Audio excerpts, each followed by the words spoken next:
Hello दोस्तों, नमस्कार। स्वागत है आपका एडवांस एग्रीकल्चर यूट्यूब चैनल में। दोस्तों, आज की इस वीडियो के माध्यम से हम बात करने वाले हैं भाई टमाटर की फसल पर एनपीके घुलनशील खाद। जो किसान भाई ड्रिप से खेती कर रहे हैं तो भी टमाटर की फसल पर एनपीके जो घुलनशील खाद आती है, वाटर सॉल्युबल फर्टिलाइजर्स आती है, एनपीके की जो ग्रेड आती है, कब कौन सी खाद का प्रयोग करना चाहिए, किस स्टेज पर कौन सी घुलनशील खाद का प्रयोग करना चाहिए, इससे क्या होगा। इससे किसान जो नए किसान हैं, यदि आप ड्रिप से टमाटर की खेती करना चाहते हैं तो यकीनन आपको खाद देने में, फर्टिगेशन करने में काफ़ी आसानी हो जाएगी। क्योंकि किसानों में कन्फ्यूजन है कि कब हमको नाइट्रोजन की पूर्ति करनी है, कब फास्फोरस की पूर्ति करनी है और कब हमको पोटास युक्त खादों का प्रयोग करना चाहिए, जड़ों का विकास अच्छा हो। तो इसके लिए हमको कौन सी खाद का प्रयोग करना चाहिए। तो वीडियो को बिना स्किप किए वीडियो को अंत तक पूरा वॉच करिएगा। तो चलिए शुरू करते हैं। और चैनल पर यदि पहली बार आए हैं तो चैनल को भी सब्सक्राइब कर लीजिए, ताकि आपको कृषि कार्य से जुड़ी जानकारी का नोटिफिकेशन टाइम पर आप तक अपडेट पहुंचता रहे। तो चलिए स्टार्ट करते हैं आज की इस वीडियो के माध्यम से टमाटर की फसल पर। क्योंकि यदि आप टमाटर की crop, tomato farming mulching drip से खेती करते हैं तो यकीनन 7-8 महीने चलती है। अब जैसे ही आपने नर्सरी तैयार की है, 5-6 इंच की हो जाती है, तो किसान भाई ट्रांसप्लांट कर देते हैं टमाटर के पौधों को। अब जैसे ही ट्रांसप्लांट से 10 दिन के आसपास की हमारी क्रॉप हो जाती है तो न्यूट्रिएंट की पूर्ति हमको करना चाहिए। अब पौध रोपाई से हमारी फसल 10 दिन की हो चुकी है। अब टमाटर की जो फसल है, इस पर एनपीके घुलनशील खाद 19-19-19 2 किलोग्राम देना है। अब कितने कितने दिनों का अंतराल रखना है। जो हम वाटर सॉल्युबल फर्टिलाइजर्स का यूज करते हैं, फर्टिलाइजर्स खादों का कम क्वांटिटी पर करते हैं और 2-4 दिनों के अंतराल पर हम खादों की पूर्ति करते हैं। इससे टाइम से न्यूट्रिएंट भोजन की पूर्ति भी हो जाती है और फसल को काफ़ी अच्छा फ़ायदा पहुंचता है।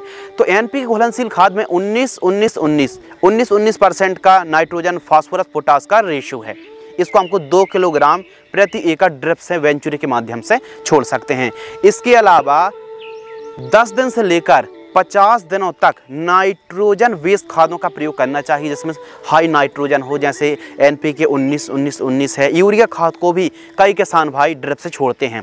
कुछ किसान भाई 1261-0, 1744-0 इन खादों को आप 2-2, 3-3 दिनों के अंतराल पर 2 किलोग्राम प्रति एकड़ की दर से ड्रिप सिंचाई से आप छोड़ सकते हैं। और स्टार्टिंग के दिनों पर हर दूसरे दिन यानी 2-2 दिनों के अंतराल पर यदि आप 1.5 से 2 घंटे सिंचाई करते हैं तो यकीनन टमाटर की क्रॉप पर काफ़ी अच्छा लाभ पहुंचेगा।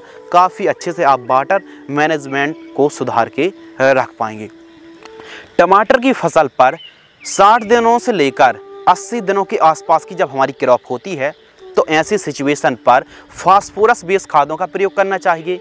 अब देखिए, नाइट्रोजन बेस्ड खादों का यदि हमने प्रयोग किया तो फसल अच्छी बढ़वार ली, प्रकाश संश्लेषण क्रिया तेज हुई और ज़्यादा से ज़्यादा फुटाव आए। इसके अलावा नाइट्रोजन से क्लोरोफिल की मात्रा बढ़ी और फसल बढ़वार में वनस्पतिक स्टेज की जो ग्रोथ होती है काफ़ी हेल्प करती है नाइट्रोजन। अब बात आती है कि 60 दिन से लेकर 100 दिन के आसपास, 80 दिन के आसपास की जब हमारी टमाटर की फसल होती है तो आपको फास्फोरस युक्त खादों का प्रयोग करना चाहिए। अब फास्फोरस युक्त खादें कौन सी हैं घुलनशील खाद में? यह पानी पर 100% घुलनशील खाद होती हैं। 200 लीटर पानी घोल करके वेंचुरी के माध्यम से आप इन खादों को दे सकते हैं। जैसे एनपीके 0-52-34 है, 52-34 में 52% फास्फोरस की मात्रा होती है और पोटास भी होता है। तो जड़ों का काफ़ी अच्छा विकास होगा। फलों और फूलों की संख्या में वृद्धि करने के लिए, स्पेशल फूलों की संख्या में वृद्धि करने के लिए, फूलों के डंठल मजबूत करने के लिए फास्फोरस युक्त खादों का प्रयोग करना चाहिए। स्पेशल 0-52-34 3 किलोग्राम प्रति एकड़ ड्रिप से आप छोड़ सकते हैं। इसके अलावा एनपीके 13-40-13 खाद को आप छोड़ सकते हैं। कैल्शियम नाइट्रेट को छोड़ सकते हैं। कैल्शियम नाइट्रेट में कैल्शियम है जो कि फूलों के डंठल और फल जो आने वाले हैं फ्रूटिंग सेट करने के लिए काफ़ी हेल्प होती है। तो जी हाँ, आप कैल्शियम नाइट्रेट को भी छोड़ सकते हैं। और ह्यूमिक एसिड, अब भाई साहब ह्यूमिक एसिड क्या है? ह्यूमिक एसिड एक उर्वरक खाद है। ह्यूमिक एसिड एक ऑर्गेनिक कंपोनेंट भी है। क्योंकि यदि ह्यूमिक एसिड का यदि हम प्रयोग करते हैं तो जड़ों का, रूट जोन का विकास काफ़ी बढ़िया और काफ़ी लाजवाब होता है। ह्यूमिक एसिड केवल और केवल ड्रिप से खेती कर रहे हैं तो 500 ग्राम काफ़ी पर्याप्त होता है, काफ़ी अच्छा होता है। 500 ग्राम प्रति एकड़ ड्रिप से छोड़ दीजिए। ह्यूमिक एसिड से जड़ों का विकास अच्छा होता है और जब जड़ों का विकास अच्छा होगा तो मिट्टी में पड़े पोषक तत्वों को ग्रहण कराने में टमाटर की फसल में काफ़ी हेल्प होती है। और साथ ही 500 ग्राम माइक्रो न्यूट्रिएंट फर्टिलाइजर्स तो 3-3 दिनों के अंतराल पर, 3-3 4-4 दिनों के अंतराल पर 3 से 4 केजी आप इन खादों को छोड़ सकते हैं। इसके अलावा जब हमारी फसल 80 दिन से लेकर 80 दिनों के बाद जब तक आप अपनी फसल को टमाटर की चलाते हैं, इन खादों को आप छोड़ सकते हैं। जब 80 दिन के आसपास की हमारी क्रॉप होती है तो पोटास की सबसे ज़्यादा ज़रूरत पड़ती है। अब पोटास हमारी फसल में क्या काम करती है? फास्फोरस तो हमने समझा कि फूलों की संख्या बढ़ाती है। फास्फोरस भाई साहब टमाटर का जो फल होता है उसकी क्वालिटी बढ़ाती है।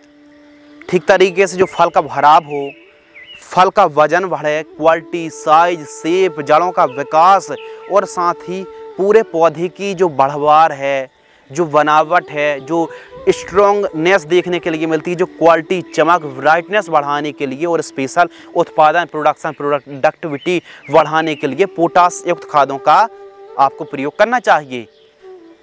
जो पोटास है मुख्य माइक्रो न्यूट्रिएंट है और हमारे किसानों को जब फल की स्टेज पर क्रॉप होती है तो पोटास युक्त खादों का प्रयोग करना चाहिए। अब पोटास जिनमें हाई ज़्यादा से ज़्यादा पोटास हो, जैसे NPK 0050, NPK 13045, इनको 4-4 किलोग्राम, 4 से 5 किलोग्राम 5-5 दिनों की अंतराल पर यदि आप NPK 0050 को और NPK 13045 को यदि आप 5-5 दिनों के अंतराल पर छोड़ते हैं तो काफ़ी अच्छे से फ्रूटिंग सेट होगा। और साथ ही किसान भाइयों ज़्यादा से ज़्यादा उत्पादन बढ़े, क्वालिटी, साइज, शेप बढ़े तो इसके लिए मैग्नीशियम सल्फेट को 3 किलोग्राम आप छोड़ सकते हैं, अमोनियम सल्फेट को छोड़ सकते हैं, कैल्शियम नाइट्रेट को छोड़ सकते हैं, micro nutrient, humic acid, ferrous sulphate और इन खादों को यदि आप छोड़ते हैं तो यकीनन किसान भाइयों काफ़ी आपको शानदार रिजल्ट देखने के लिए मिलेंगे।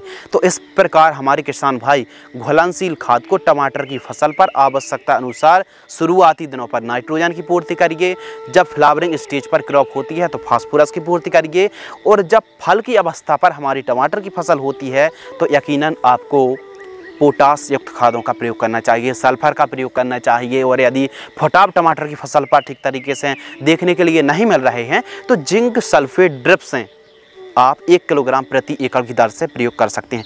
तो इस प्रकार यदि आप वाटर सेल्युबल फर्टिलाइजर्स NPK घुलनशील खाद जो हमने नाम बताए हैं, इनको यदि प्रॉपर आवश्यकता अनुसार यदि आप पूर्ति करते हैं, प्रॉपर न्यूट्रिएंट की पूर्ति करते हैं तो यकीनन टमाटर की फसल पर काफ़ी अच्छी यील्ड देखने के लिए मिलेगी। उम्मीद करते हैं इस वीडियो के माध्यम से आपको कुछ नया, नॉलेजेबल और इंटरेस्टिंग सीखने के लिए ज़रूर मिला होगा। यदि आपको यह वीडियो पसंद आती है तो वीडियो को लाइक करें, चैनल को सब्सक्राइब करें। अधिक जानकारी के लिए आप हमें इंस्टाग्राम पर भी फॉलो कर सकते हैं, शिवकुमार 095। तो मिलते हैं इसी प्रकार नई, नॉलेजेबल, इंटरेस्टिंग, ज्ञानवर्धक जानकारी के साथ। तब तक के लिए धन्यवाद, नमस्कार, जय हिंद, वंदे मातरम।